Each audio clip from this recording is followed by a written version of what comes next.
Hi guys, you're welcome to our YouTube channel. It's been like a minute on LTF, but we are here now. And today I have with me my sisters, a group of wonderful ladies that we are going to have a very interesting topic to discuss. We are going to talk about the youth, right? So Julie and Joyce, you guys are welcome. Thank you. All right, so like I said, we are going to talk about the youth. And well, when we say the youth, what category are we talking about? What category of people or ages are we talking about? In the church context, Well, generally, let's start generally. If people refer to the youth, whom are they referring to? Mm-hmm. Ish column. Okay. Okay, so let's narrow it down to the church. Yeah. I think with Assemblies of God, Mm-hmm. it's 13 to 35. Okay. Yeah, that's what Okay. So if let's say you are 28 and you are married, are you a youth or not a youth? You are you. Just that in Assemblies of God context, Mm-hmm. the lady now tends to be with the women's ministry. Okay. But the guy is still a youth. The guy is still a youth. Yes. But the guy too 28. can. Okay. But the guy will be Can part also of. choose to be with Okay. the men's Okay. ministry. All right. So can we say that in our church setting today, the church universal, the youth is existent or is it non-existent? Do we have youth in the church or we don't have youth in the church? Okay, so talking of physical, we know that we have a lot of youth in the church. Okay. But when it comes to we doing what is expected of us to show that indeed there are youth in the church, that is where the issue is. Because we are not putting forth what we are supposed to do. So that brings us to the question you just asked, that are the youth really in existence? We are physically there, but when it comes to works, we are not there yet. Okay, so I come to church as a youth. What do I have to do to make you people aware that, Charlie, I am around? Do I have to do something? I mean, isn't my presence enough? Julie? I believe that when we are talking of presence, then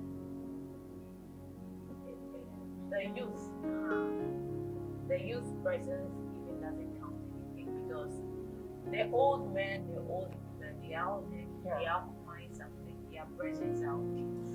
But when we come to functionary, doing something in the house of God, what is expected of the youth is higher than that of the old or the old people. So the fact that you come to church, come to warm the chair and you go back, you are expecting a recognition for whoever is shepherding you, it won't work.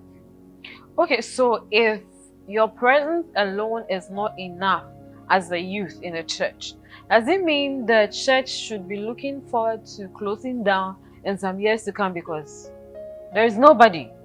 If you look into the future, do you think that, okay, let me rephrase this.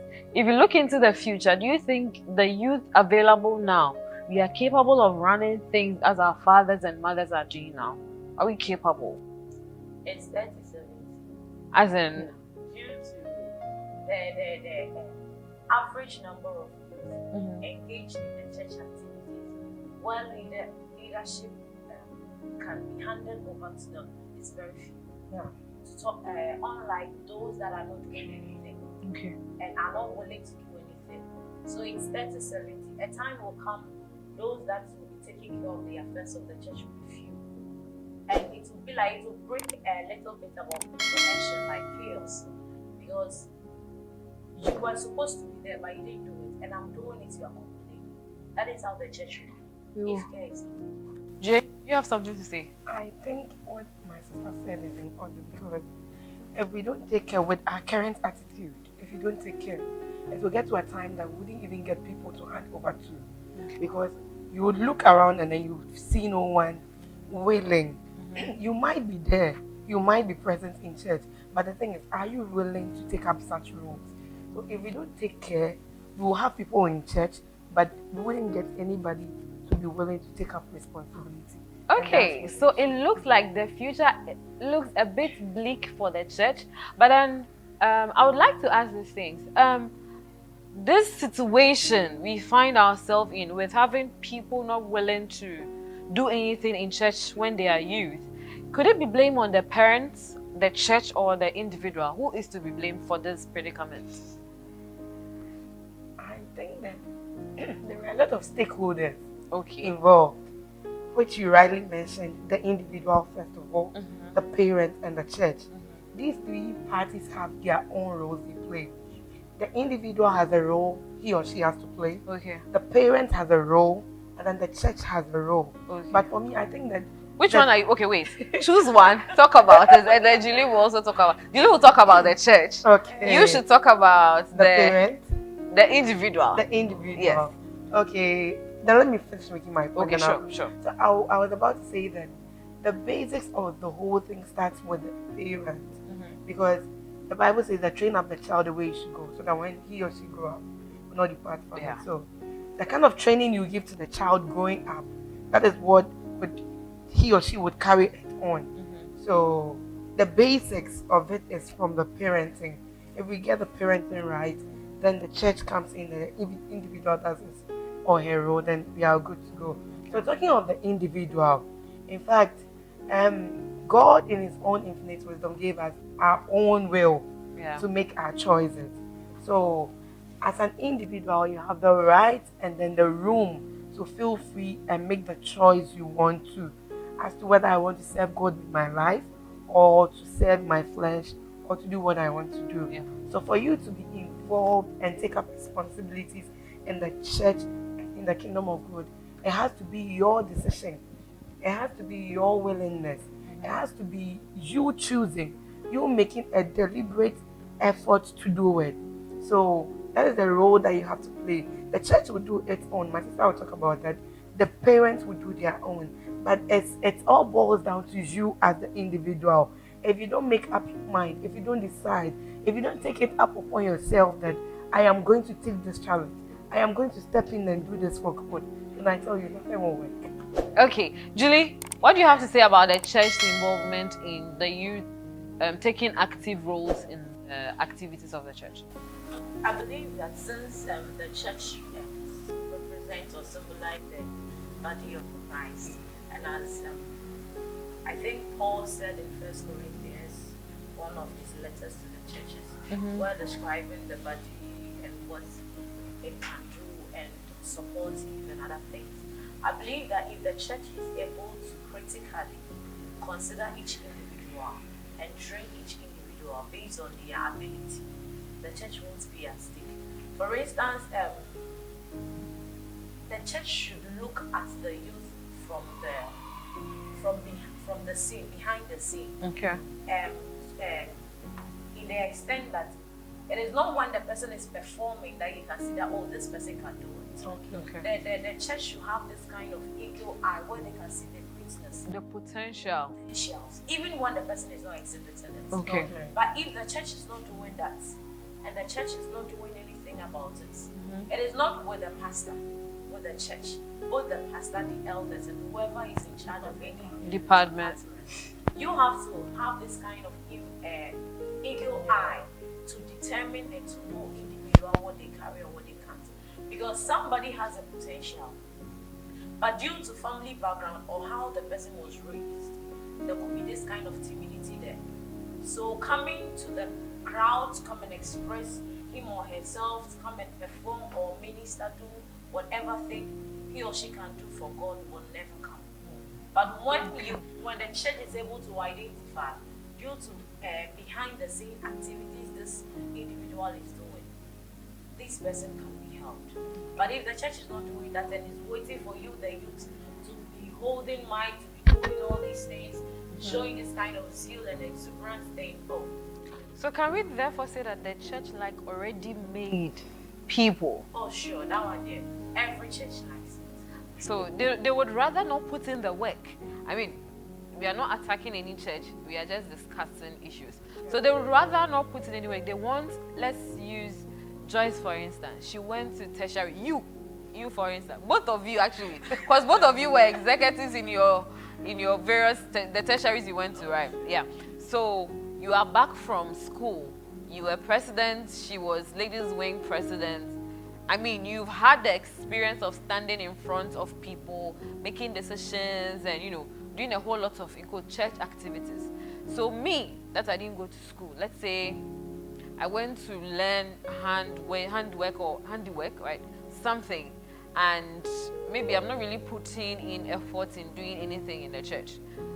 When you line up the three of us, you guys are saying, because I'm not going to ask you, you guys are saying that the church would likely go for you guys because you have experience in it. But then they would not put in effort to train me to be like you guys. That's what you guys are saying. Sure. I don't want to say this, but I heard something. Okay. And I won't mention anybody's name. But before even somebody will be given the platform to lead, they will ask that, has this person done this before? So such a scenario, it means that they are looking for ready-made. Who will train who to come and lead? Well, who would train who to come and lead?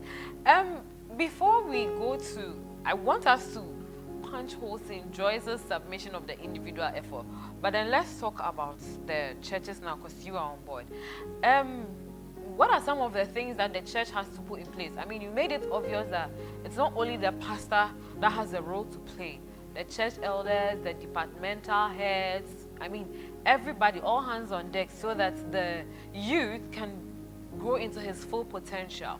Now, what are some of the things that the church, the measures the church can put in place for, let's say, someone that has not been to tertiary or is not really doing anything, to be able to lead opening prayer, be able to lead Bible discussion, be able to do other things in church that you can actually see that you not only see the presence of the youth, but you feel their involvement in the day-to-day running. Yeah. So what are some of the things? I believe that it starts with relationship. Okay. When we have relationship with each other, let me come to the departmental, the various departments. When the executive correlates with their members, they're able to identify it. Okay. Because here in the case where the youth president is busy doing his stuff, doesn't know anything about his members and other stuff. When the time comes where he has to even hand over, who is he going to hand over to? Okay. So when we have this kind of relationship, that friendly thing, where individually we can go to each other, especially with the departmental executive, and confide in, or they coming to us asking us about our abilities, because somebody can but doesn't know how. Yeah. Okay.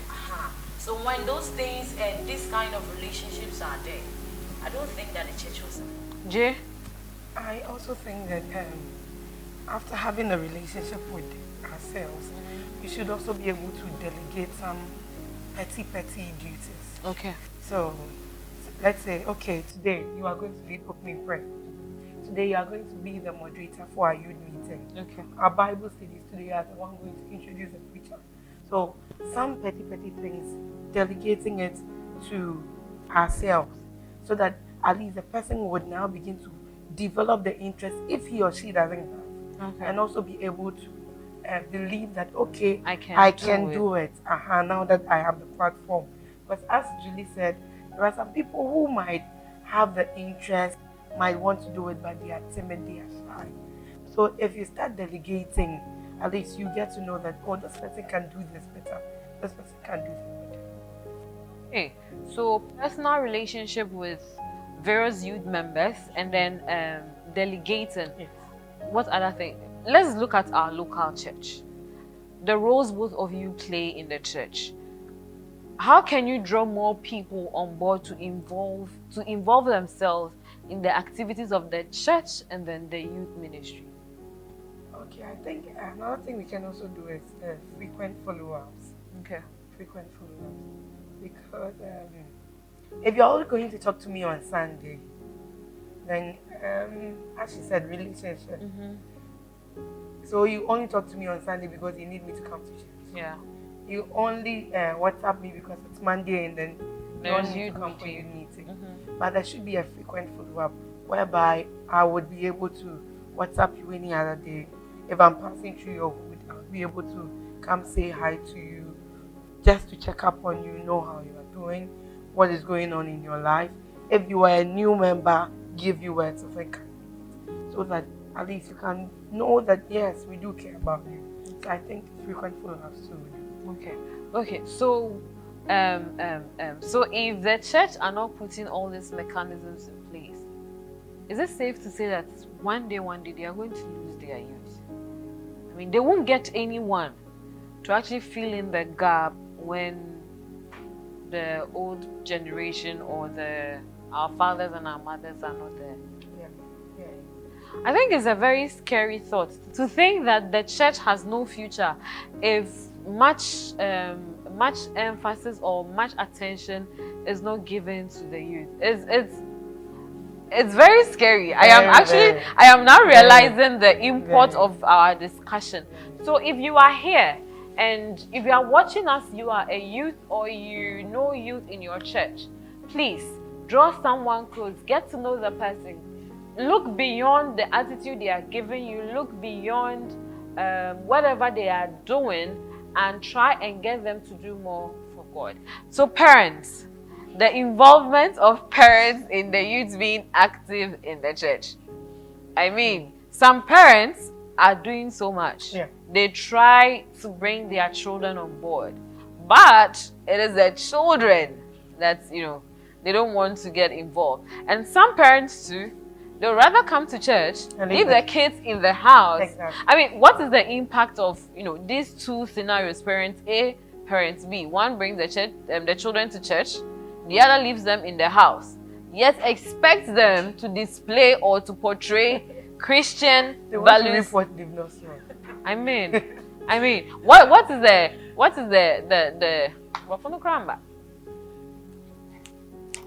effect? Yes, but I hope you edit that word out.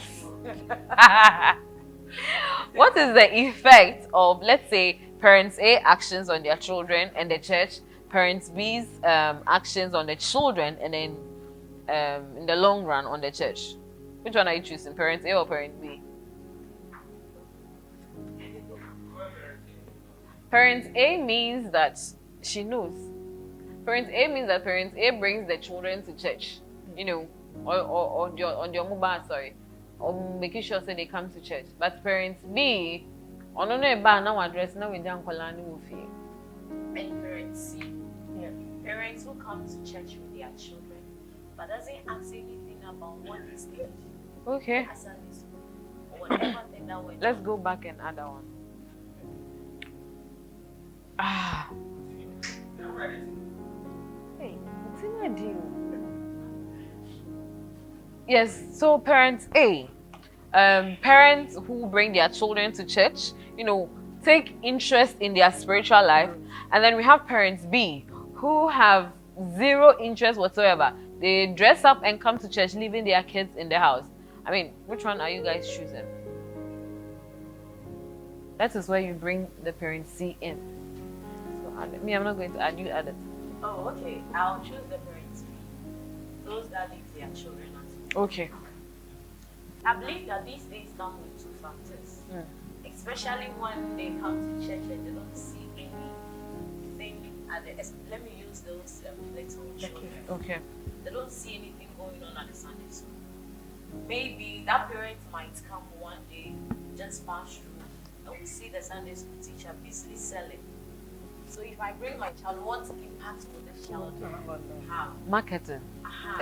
So to bring my child, for that child to come and spend like 10 cedis on Sunday, let me leave him or her at home and come and spend like 5 cedis or whatever I want to give to God. Okay. But in a case where the parents leave the child at home, thinking that, as at that stage of the child, he doesn't need any spiritual thing, is what the problem is. One thing is that parents want to raise their children moral, but they've forgotten that there's spiritual backing behind it. They expect that the child has to be respectful, the child has to be obedient, polite, all these moral values, and forget that there is a spiritual backing behind all these things. So maybe with this mother or with this parent who leaves the child at home, believes that the child is morally upright. Yeah. Forgetting that there is something beyond moral. So it's a two-way thing. Yeah. So what's the impact of, because someone like that, the kid will probably grow up to be about 12 years before maybe they start coming to church with their parents. And someone who has basically no training whatsoever in coming to church, let me use our children's ministry for instance. The kids play their own drums, they virtually do their own service. So by the time they are migrated from children's service to the adults service, they have a bit of experience, and some of them go on to do more, some to relax. So for someone who has stayed in the house for maybe like 12, 13 years, and then is now coming to church, I mean, what would be the impact of such a person? The impact of, how do I even put it? The person's attitude in the church. Does the person have any hope in becoming a youth who would be impactful, who would like to join service in the church? I mean, with this child or with this person, will not see the essence of coming to church. Okay. He doesn't, or she doesn't understand why I have to come to church every Sunday, any other day. So with this particular child, he doesn't have any interest in church activities. Okay. Because he didn't start with it whilst he was growing. So coming to church and being useful in church, it will only take the mercy of God. All and right. that is what the parents will be complaining. My child is not coming home. They use the executives as Forgetting that. they started Right from there. Exactly. So Jay, let's talk about parent A, Okay. who, let's say, has done all they could, or they've brought up their children, they do Bible devotions in the house, they brought them to Sunday school, children's service, but then the kid is grown, and the parents still has to force the kid to be active in church, or like, what is the impact? Because I mean, the parent has done everything was humanly possible, Yeah. but then the kid is still behaving as the child of parent B. For this, I think the parent has done, as you said, what he or she could have done. Yeah. At this juncture, we can only pray for the child that he or she would begin to realize, would begin to remember all that he or she has been taught since child. Because you can do your best, but if the child does not realize it, that I really want to do it, then there is no much effort to put in. So I think at this juncture, when everything is done, you can only pray for the child, that God himself in his mysterious way will touch him. Because you've sent the child to Sunday school, you've encouraged him, you didn't leave the child behind. But still, it's not going the way as expected. So you can only just pray for the child. I think Julie also mentioned another group of parents, parent C. They actually bring the children to church, do everything, but then They don't show any interest in that's it. It just ends there. Yeah. Oh, okay. Sunday, dress up, get your offering. We are coming to church. They come, they go home. They don't do any follow up, nothing at all. So such parents, what kind of youth are they raising for the church? This one, church not work out. You see, if they don't bring them, that is where you ask, oh auntie, today I didn't see your child, but they have brought him. So what other question do you have for me? This should tell us that it's not just about bringing the child, but it's about making sure that the child is on the right path. By making sure that the child didn't just say he or she is coming to church, but really came was attentive. Something. Because you can get children who will be here, who play throughout. Oh, yeah. Madam will say, sit down. I'll say, no, madam, I want to stand. Stand, I'll sit. You see, so it's up to us, the parents. Did I say us? It's up to the parents. It's up to the parents to make sure that we'll get there. Yes, by God.